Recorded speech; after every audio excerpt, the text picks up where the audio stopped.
Now that you're paying attention, I'd like you to know I had been walking around for 47 years before I got introduced to this and started to understand the disparities and inequities that still exist in a country that's supposedly founded on the second paragraph of the Declaration of Independence starts with all men are created equal with certain inalienable rights. And yet, what an amazing thing to aspire to, but how far we've ever come from living up to it.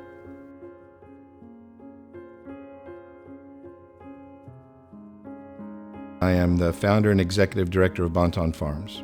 It's a place that's been neglected and set apart and divided and separated from the rest of the city in so many ways. Literally in Bonton, it's separated by a highway and a railroad and a river.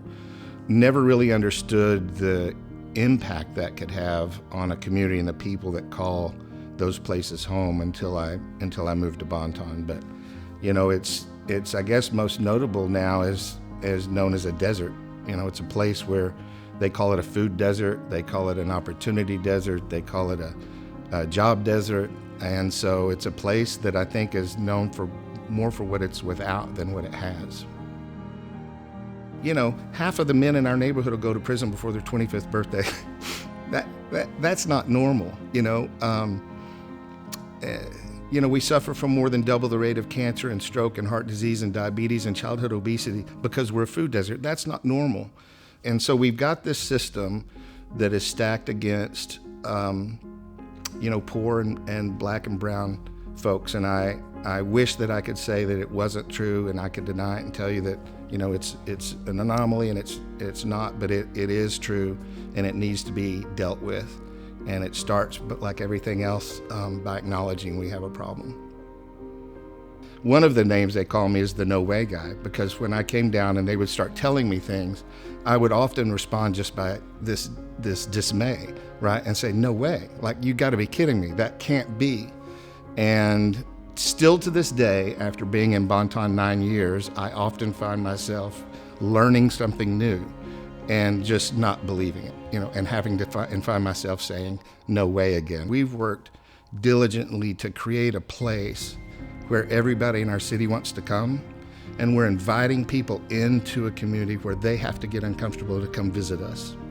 And when we come together and they sit down over a meal, what I see happen daily is the dialogue changing from us and them to we. When I first moved to Bonton, I couldn't come into that neighborhood without somebody advocating for me and meeting me at the floodgates. And one of the first guys to vouch for me had recently gotten out of prison, because that's the people that I felt compelled to try to walk alongside. He was arrested by asking a friend for a ride, and there was dope in the console, and he was in jail for 5 months without a hearing. He had just gotten out of prison. He had done nothing wrong, and I'm thinking, I thought we were innocent until proven guilty. Like, how do you sit in jail for 5 months without a hearing to even see if there's enough evidence to present a case for you? And I'm like, it would have never happened to me, right? And so I think I can tell stories of things that I've seen and situations I've walked through with my friends that validate in some way to people that look like me that might not hear it from somebody else or believe it from a brother or sister that's black or Hispanic or somebody else that is a minority that lives that out. And so I hope that I give credibility to it. Things have to change, right?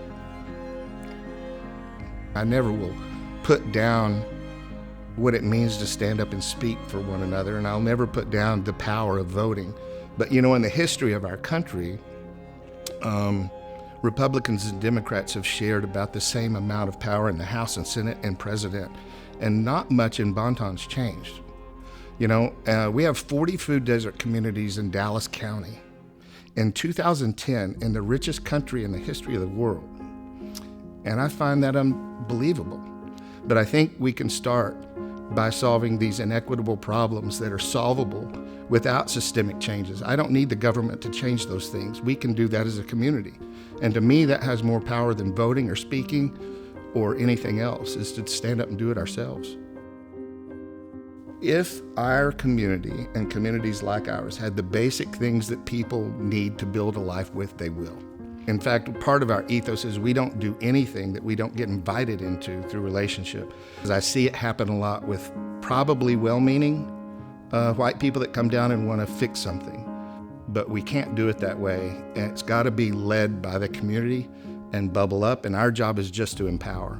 And when we do the empowering and step away and let the community do the work, then you have something beautiful happen that's protected and it's owned, and it will thrive and last. So now that we're paying attention, you should know that we will no longer be okay with there being a food desert in our city. And that change can happen almost overnight. It's solvable. We can make organs out of stem cells with your own DNA. Come on. What are you going to do now?